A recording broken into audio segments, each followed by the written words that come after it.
Oh, hi, everybody. My name is Matt Storrs, and welcome to Mattsplaining. On today's episode, I have an expert on who I'm very excited to speak with. Expert, please introduce yourself and tell us what you're an expert in. Hi, I am Katrina McGee, and I am an expert at taking life-changing career breaks and sabbaticals. Absolutely fantastic. I think taking a sabbatical and taking career breaks is one of the most important things that you can do. And I think that the most important time that you can do that is when you have attained a certain level of stress. And I think that this is most accurately depicted in many of the assassin films, more documentaries, where the assassins at the beginning of the film have they've hung up the the assassins' guns or weapons. For instance, John Wick, you have them trying to settle down into a retirement situation, and they find themselves pulled back in, and that's not unlike somebody that might be in academia, might be in the business world. And ultimately, John Wick is an allegory for a person wanting to take a sabbatical, but finding themselves consistently pulled back in to the business world or the academic world without the maybe in what's kind of to a degree hyperbole with all of the action and fighting and violence, but that could be spreadsheets, that could be managing people, Yeah.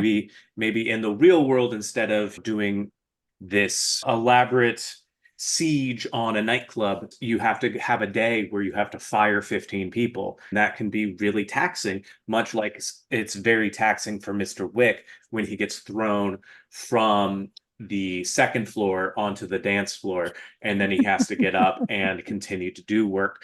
I think that one of the things that people need to recognize, whether or not they are in the assassin field or whether or not they are in the more traditional business field, is taking account of your stress levels and taking account of how your work and your time that you're spending in your work and the time you're spending outside of work, and how that is really manifesting in your physical capabilities and your mental capabilities and your ability to appreciate and enjoy the things that are around you.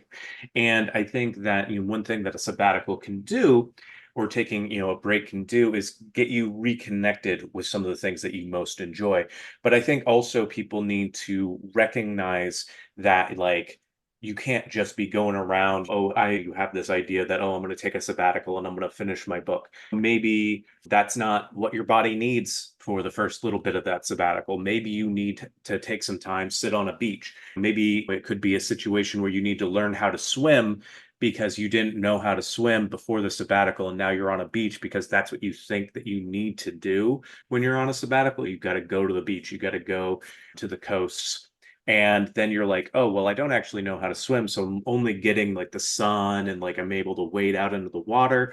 And so, like, maybe the sabbatical really is your body telling you, like, hey, there's a lot of swimming we need to catch up on. And so then when you go back into the work world, you get a membership to a gym that has a pool, you go to the YMCA or you join the community pool, and then you find like you're doing laps every day, and then somebody comes up and they ask you, hey, why don't you join the board that oversees the pool to help us raise money? And then you have this whole new avenue in your life of fundraising to help the community pool, to help other people learn how to swim, adults learn how to swim that may not have known how to swim.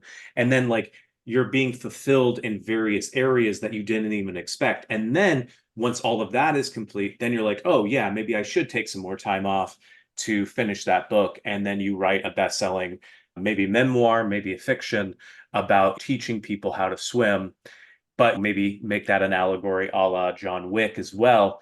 And instead of teaching people how to swim, you're teaching people how to become assassins. I don't know exactly what each person is going to come at it with their own sabbatical and what metaphors and allegories they might use.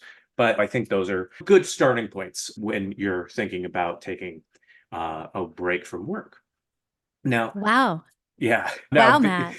thank That you. was, I have to give you props because that is the most interesting analogy, allegory. I'm not even sure what to call it, but that was the most interesting comparison I think I've ever heard. I actually wrote down spreadsheets equating to violence as an analogy.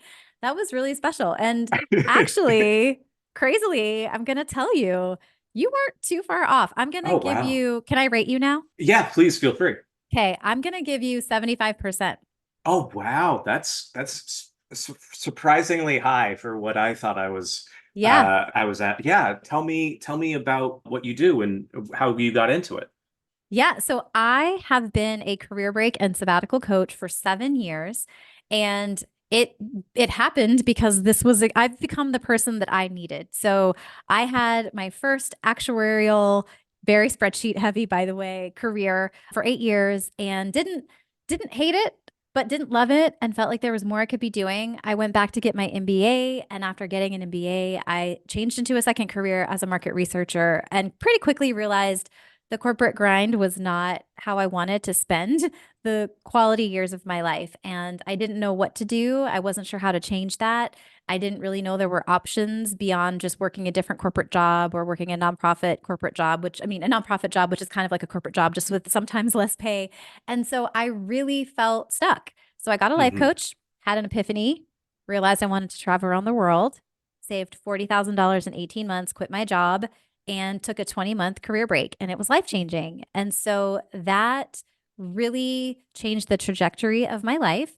But the reason I became a coach is that when I came back from that break, not knowing what was lying ahead for me and what was going to be in my future, I updated my resume and I applied to jobs. And from the day my Hmm. resume was completely updated and online to the day I accepted a job was only 5 weeks. And in those 5 weeks, I landed 5 job offers. And I Oh, remember wow. thinking, yeah, I remember thinking, there's really something powerful to this taking a break. And it goes beyond my personal life, but it also has positively impacted my professional life. I want to help more people do this. And so that planted a seed for me to do the work that I do. So I went back to corporate to pay off all my student loans, which took me a little less than 2 years. And then I got certified as a life coach. And I have been helping people do this ever since. And just 3 months ago, I released a book with Wiley, who publishes the For Dummies series. And we put out Taking a Career Break for Dummies. So I'm the author of Taking a Career Break for Dummies as well. Oh, that's amazing. That's so cool. One thing that kind of passed through my mind while you were speaking was what are some indicators that somebody might be in need of a career break or a sabbatical? Yeah. So this is part of what I loved in your analogy. Part of what you got right and part of what was wrong was this idea of waiting until the stress levels are indicating it's time to go. So you don't have to wait until the caution signs, like on your car, if you imagine a car with all the maintenance lights blinking at you, Hmm. you can wait for the maintenance lights. There are signs, right? There are signs that you need one. Signs might look like being very reactive in your life, especially your professional life. So feeling like you don't have the space to think as deeply, your work is not as effective, and you just feel like all you're doing is putting out fires and you can't quite seem to calm your nervous system down or help, like your brain is just firing all the time, and there's some type of tension and stress rolled up in that. Sometimes it's your physical health, so feeling like whether it's because of the work stress or the work stress is just exacerbating the issue, feeling like your health is constantly being jeopardized by your work, by the stress, by the lack of time to really address the root cause. And another one can be this pervasive sense of lack of fulfillment, right? So Hmm. feeling like, gosh, there's so much misalignment in the life I have.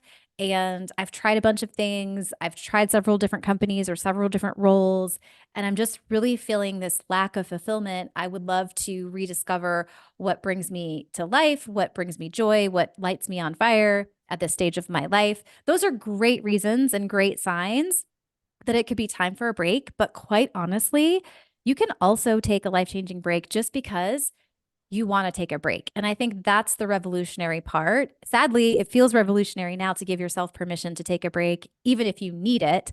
But I'm here to offer the idea that just because you want to is still completely valid as well. Absolutely. Yeah. I think that if I was kind of butting up against the stressors in my life, I think I would have some trouble like recognizing it and Hmm. recognizing that pull to be like, hey, you need to take a break. I need to listen to my body. I need to listen to my mind. Yeah, that really resonated with me. What are some things that you would recommend people do when they're trying to start with that break? Are there things like, or do you find that a lot of people end up thinking like, okay, they go from working 40 hours plus a week to, okay, well, I'm taking a break, so I have to spend all of my time on this creative endeavor, this thing I want to do because I'm now freed from the work life.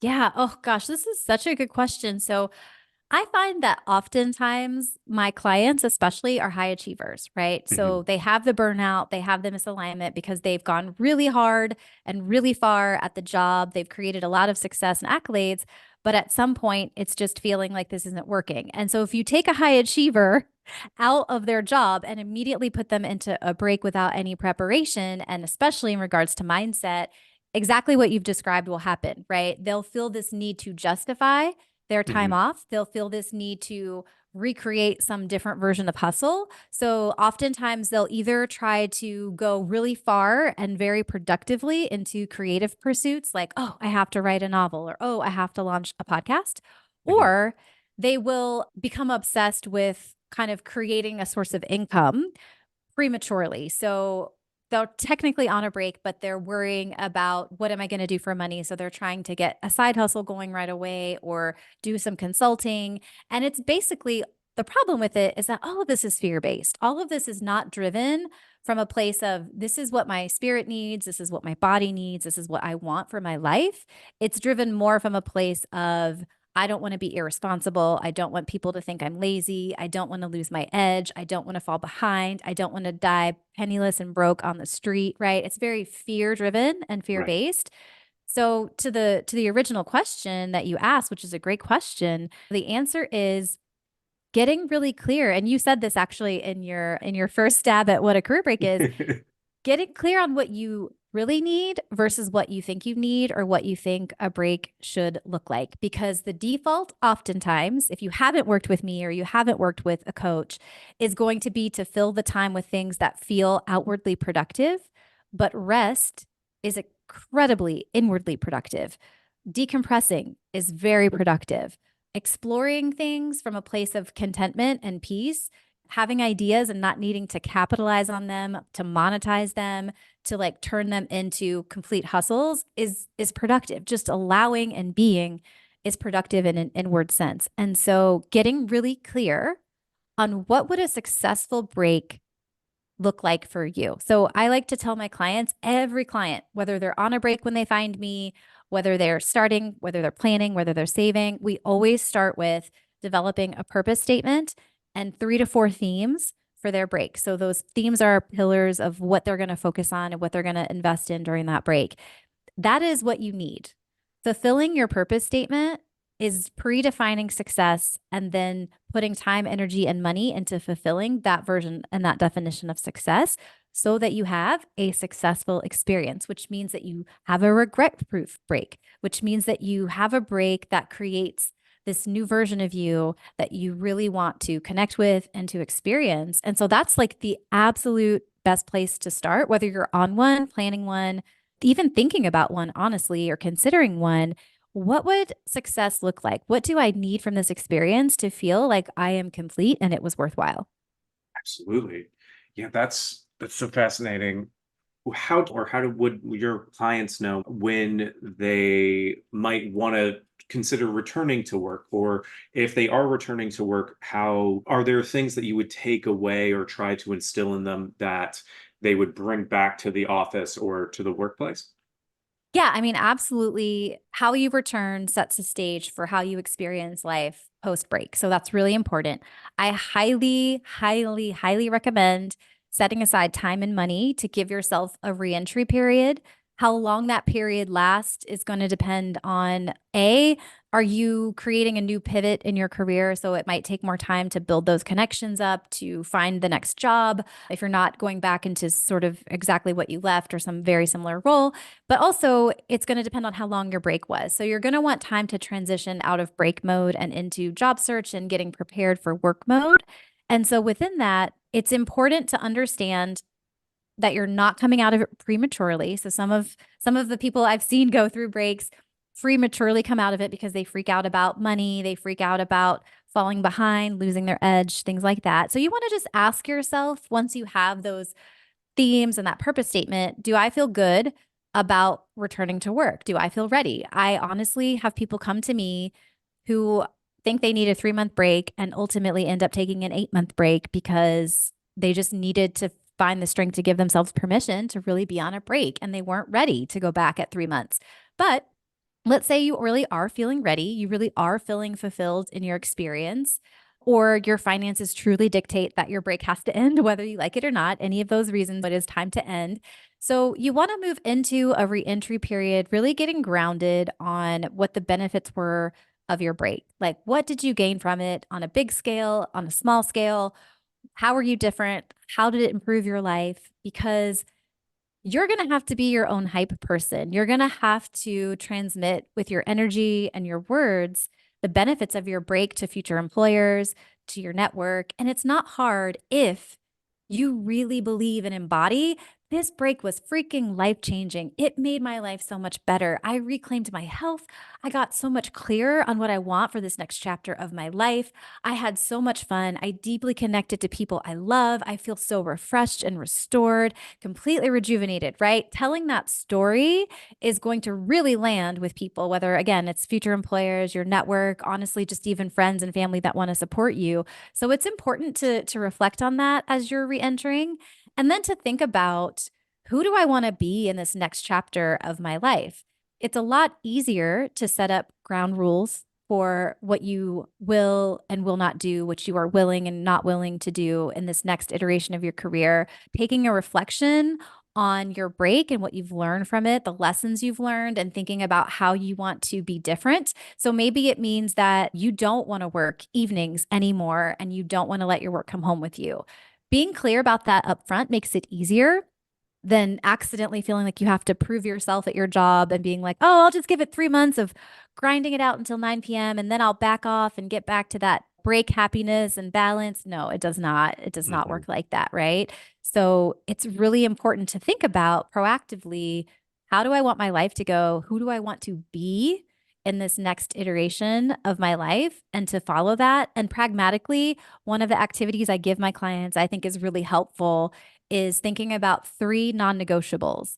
These aren't 3 would like to have. These are 3 Mhm. absolute requirements of something your next job has to have or absolutely cannot have for it to be good for you. And so when you think about and narrow it down to just 3 things, it helps create a very sharp filter through which you're only accepting opportunities that help you align with the version of yourself that you want to be and the experience of work life that you want to have once the break has ended. That's absolutely perfect. And what I love about that is you touched on the question that I had, which was, how do you talk to employers once you've taken this break and everything? How do you explain that time off, that time away? And I think that what you've described of like really like embodying the benefits that you've gone after really, it was enticing to me in terms of like, if I heard somebody and I was like in a hiring position, I would be like, oh, this person seems joyful and enthusiastic. They're going to be a benefit to the workplace. So yeah, I can overlook this gap. They need to take time for themselves. That's great. They're going to be completely fantastic resource for the office. So I think that's absolutely wonderful. Yeah, and imagine, Matt, like having like a room full of hamsters running on a wheel, and one little hamster is like, dude, I need to go take care of my hamster ankle because this is not happening for me. Like, I'm half broken. I need a break. I'm gonna go play on the grass for a while. I'll see you guys in 6 months. And then like imagine that you're trying to fill a role, basically you have an empty wheel that needs a hamster to run. And you see this hamster come back in 6 months later, all fit and excited, completely restored. Meanwhile, you have like all the other hamsters who haven't stopped running. They're exhausted. They have broken ankles and they're trying to like hop along. And you have this one hamster that's like, give me the wheel. I'm ready. Let's go. I mean, having a restored, excited, and really recharged version of this person coming back is just the greatest gift to everyone, right? 100%. 100%. This has been so insightful. I feel like going to be so helpful to so many people. If people wanted to learn more about you or more about this topic, where would you recommend they go? Yeah, a great place to go is to actually download my free list of 45 of the coolest things my past clients have done while on a career break or sabbatical. This list is really fun. It's really insightful. There's a lot of variation, but I combed through years of emails with client updates and success stories to basically show you all the different kinds of things you can do on a break. And some of them are amazing and big, real big challenges, and some of them are quite simple and beautiful in their simplicity. So if you go to kmcgeecoaching.com/45 things, you can find that list. And that will also put you on my mailing list where you can stay connected to me and get updates on the book and lots of goodies and resources about how to take a break, how to consider a break, how to plan for a break and save for a break. Wonderful. Thank you so much for joining me today. This has been so wonderful. I can't thank you enough. Thanks for having me, Matt. It was really fun. Wonderful.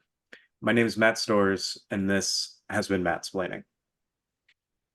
Oh, hi, everybody. I just wanted to mention that No Bones About It, my new solo show about my lifelong love of dinosaurs, will be at the New York City Fringe on April 7th, 8th, the 17th, and the 20th. Go to Frigid New York for more information, or check the links in my bio to find tickets or to find online tickets as well.